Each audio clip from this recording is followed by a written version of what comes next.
Ji, good morning, 9th class. Hope you all are fine. And you have attempted your last day's task, that was to practice and revise the exercises of future indefinite tense. Today we are going to start unit number 8. It's a poem, Stopping by Woods on a Snowy Evening, written by Robert Frost. Time period of the poet is from 1874 to 1963. Let's see what we are going to achieve after learning the poem. So the learning outcomes are, by the end of the poem, students will construct the meaning of the poem through understanding the key theme, identify the speaker in the poem, like who is the speaker, who is telling you the details in the poem, identify alliteration in the poem, interpret the imagery in the poem, paraphrase and summarize the poem, respond to the poem by giving a personal point of view. After reading and summarizing and knowing the main idea of the poem, you are going to give your own personal point of view about the poem. Use adjective phrases and adverb phrases. So this is your grammar task, important one. Before starting the poem, let's have the introduction of the poet. A very brief introduction is being given there in your book. Robert Frost was a famous American poet. So he is a famous American poet. He was born in San Francisco on March 26, 1874. He was internationally acclaimed, means known, or a famous poet who won the famous Pulitzer Prize for 4 times. So he won this literary prize, that is Pulitzer Prize, for 4 times. His poetry focuses on the theme of nature.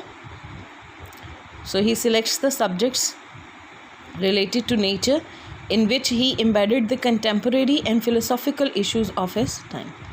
So through the objects of nature, he describes the philosophical issues, social issues, you can say economic issues of his time period, contemporary and philosophical issues of his time. So what were the social, economic, philosophical problems at that time? He discusses these problems in his poems through the objects of nature. He died in Boston on January 29, 1963. So this is the brief introduction of the poet. Now let's see the important and well-known poems of the poet. Birches, After Apple Picking, Mending Walls, Desert Places, Home Burial, The Road Not Taken. Is that clear? So now let's see what is there in the poem, what the poem is about.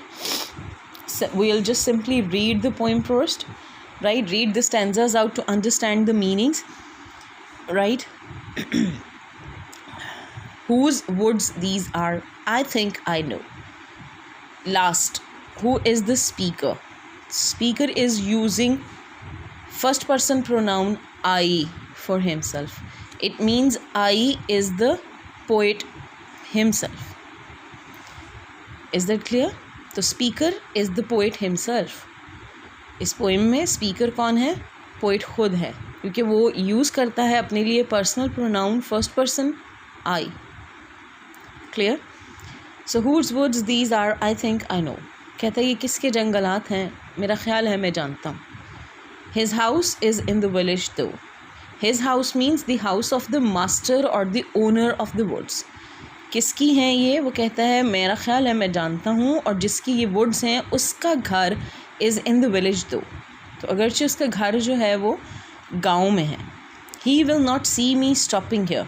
So the poet is stopping there to see his woods fill up with snow, right? So he will not see me stopping here to watch his woods fill up with snow. So the poet stops here to watch the woods covered with snow, and he hopes that the house of the owner of the village is owner of the woods is there in the village, so the owner will not see him stopping here in his woods, right? तो वो कहता है कि चूँकि उस जंगलात के या मालिक का घर जो है वो गांव में है और वो उम्मीद करता है कि वो यहाँ उसको अपने जंगलात में रुकते हुए नहीं देखेगा, right? My little horse must think it queer. Queer means strange. अब उसका जो घोड़ा है वो इस चीज़ को अजीब ख्याल करता है। किस चीज़ को अजीब ख्याल करता है? To stop without a farmhouse near. To stop at this place where there is no farmhouse nearby. Right? तो वो कहता है कि मेरा घोड़ा इस चीज़ को अजीब ख्याल करेगा कि वो एक ऐसी जगह पर रुके हैं जहाँ पर करीबी कोई फार्म हाउस नहीं है। Between the woods and frozen lake, अब वो कहाँ रुके हैं? Between the woods and frozen lake, एक जमी हुई झील और उन जंगलात के दरमियान।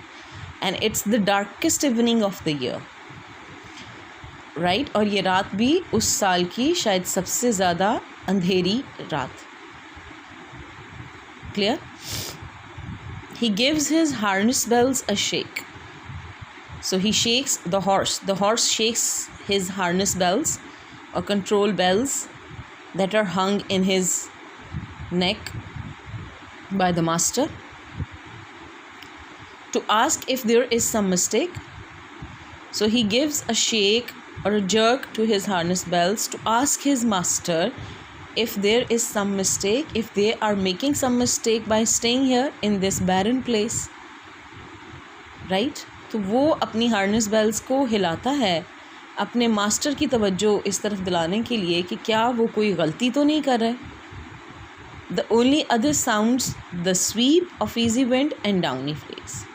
So the only other sound except the bells, उसकी हार्नेस बेल्स के अलावा जो दूसरे साउंड्स हैं सुनाई दे रहे हैं, जो आवाज़ें, वो है the sweep of easy wind, right? The sweep of easy wind, the passing of the cool breeze and the downy flakes of snow.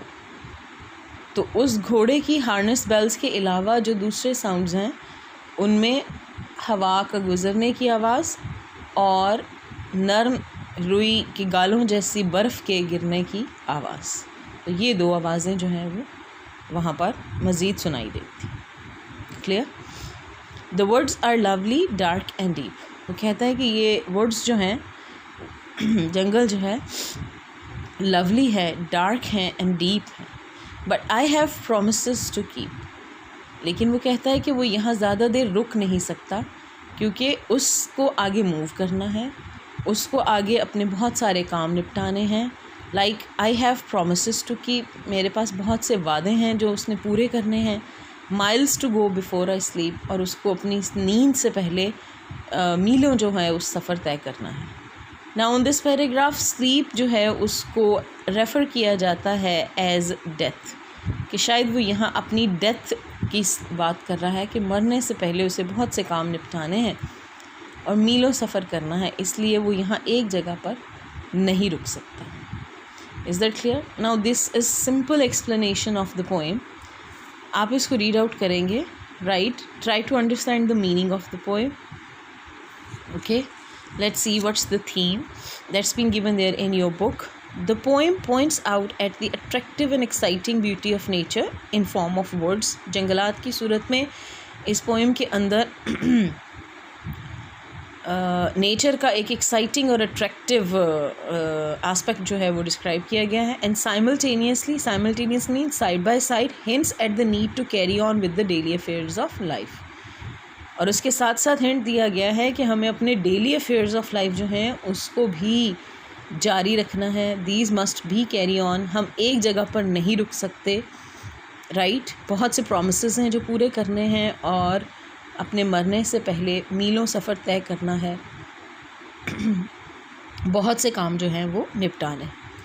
The world of fantasy is very inviting, right? तो nature जो है वो यहाँ पर world of fantasy है, एक fantasising world जो आपको अपनी तरफ अट्रैक्ट करती है, एक अट्रैक्टिव वर्ल्ड, खूबसूरती, ब्यूटी इसी तरह बहुत सी डिस्ट्रैक्शंस हैं आपकी लाइफ में जो आपको डिस्ट्रैक्ट करती हैं, राइट, अपनी तरफ मतवज्जो करती हैं, but one must maintain balance between the world of reality and the world of imagination.